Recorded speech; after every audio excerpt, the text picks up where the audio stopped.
जंगलाचा राजा. एका मोठ्या जंगलात खूप प्राणी राहत होते. सगळे वेगवेगळ्या प्रकारचे असल्याने त्यांच्यात थोडीफार भांडणे होती. पण तिसरे कोणी आले तर मात्र ते सगळे एक होत असत. त्यांच्यात बरेच कोल्हे राहत होते. त्यामध्ये एक कोल्हा खूपच धूर्त पण तितकाच लबाड होता. एके दिवशी तो लपत-छपत गावात गेला. गावात त्याला उघडं फिरता येत नव्हते. गपचूप थोडे फिरला. एके ठिकाणी त्याला कुत्र्याची गुबगुबीत पिल्ले दिसली. एखादे पिल्लू पाळावे या विचारात तो तिथे थांबला. पण कुत्रीचे लक्ष असल्याने त्याला काहीही करता आले नाही. रात्र होऊ लागली. कुत्र्याची पिल्ले कुठेही दिसत नव्हती. शेवटी तो तिथून धावत निघाला. कोणालाही दिसण्यापूर्वी आपण जंगलात जावे म्हणून तो इकडे तिकडे न बघता धावत पळत निघाला. पुढे असलेला पाण्याचा हौदही त्याला दिसला नाही. धावताना तो त्या हौदात पडला. तिथून त्याने बाहेर उडी मारली आणि पुढे धावू लागला. कसेबसे त्याने जंगल गाठले. पाण्यात पडल्याने त्याला थंडी वाजत होती. एका झाडाखाली मुटकुळ करून झोपी गेला.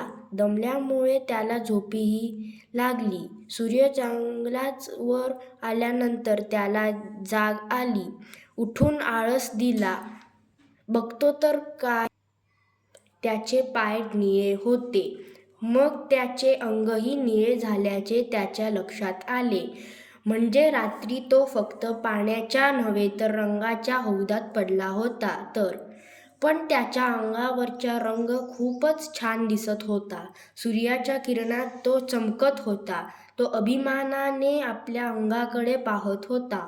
एवढ्यात 2 ससे लपत-छपत त्याला बघत होते. ते पळून गेले. पुन्हा सशांची एक पलटण आली.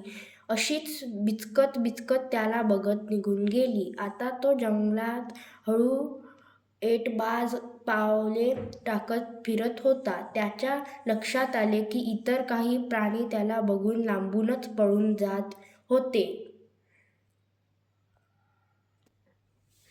म्हणजे या रंगामुळे काहीतरी वेगळेच दिसतोय आपण, त्यामुळे प्राणी आपल्याला घाबरत आहेत, हे त्या कावेबाज कोल्ह्याच्या लक्षात आले.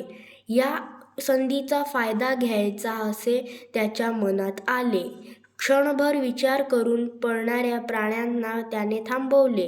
प्राण्यांशी गोड गोड बोलत त्याने सांगितले, मला घाबरू नका. जंगलाचा राजा म्हणून देवानं मला इथं पाठवलं आहे. मी तुम्हाला मारणार नाही तर तुमचं रक्षण करणार आहे. पण प्राणी एकदम त्याच्यावर विश्वास कसे ठेवणार? सगळ्या प्राण्यांचा विश्वास कामवायचा असल्याने कोल्ह्याने खूप नाटक केले. तो मध्येच कधीतरी ध्यानाला बसल्यासारखा शांत बसायचा, कधी एकटक समोर बघत राहायचा. तो डोळे मिटून बसल्यावर लहान लहान प्राणी त्याच्या जवळपास जाऊन बघायचे. किलकिल्या डोळ्यांनी कोल्हा बघायचा पण शांत बसायचा. असे 4-5 दिवस गेल्यावर मात्र प्राण्यांना त्याच्याबद्दल खात्री वाटू लागली. हळूहळू सगळे प्राणी त्याच्या जवळ येऊ लागले.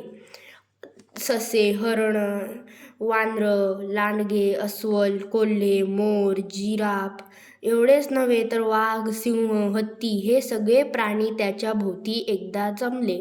मधोमध कोल्ह्याची स्वारी डोळे मिटून बसली होती. 10-15 मिनिटांनी त्याने हळूहळू डोळे उघडले. सगळ्या प्राण्यांवर नजर फिरवली.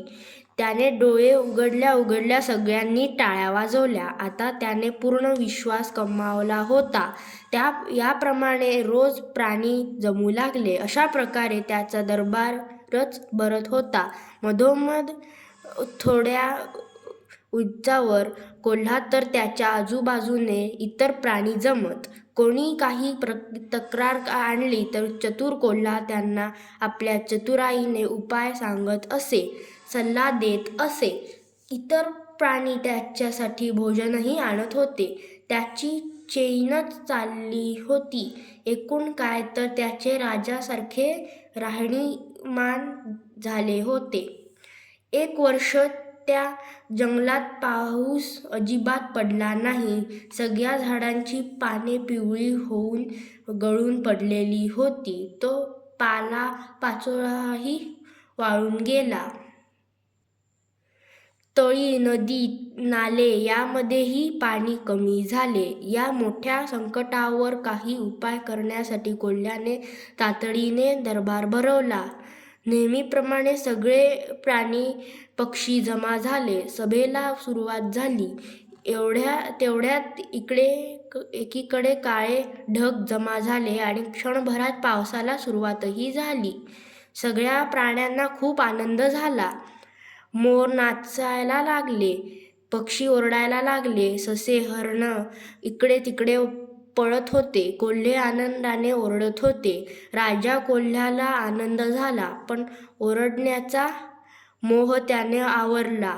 आपण ओरडलो तर कोल्हा आहोत हे लक्षात येईल म्हणून तो ओरडला नाही. पण पावसाने अंगावरचा रंग निघून गेला हे काही त्यांच्या लक्षात आले नाही. जमलेल्या प्राण्यांच्या मात्र हे लक्षात आले. कोल्हेचे जोरात ओरडले, "अरे, हा तर आमचाच भाऊबंद!" लगेच तिथे गोंधळ झाला. वाघ, सिंह, हत्ती, इतर कोल्हे सगळे जोरजोरात ओरडले. त्याच्यावर हल्ला करून त्याला ठार मारले. बोध, खोटेपणा नेहमी उघडकीस येतो.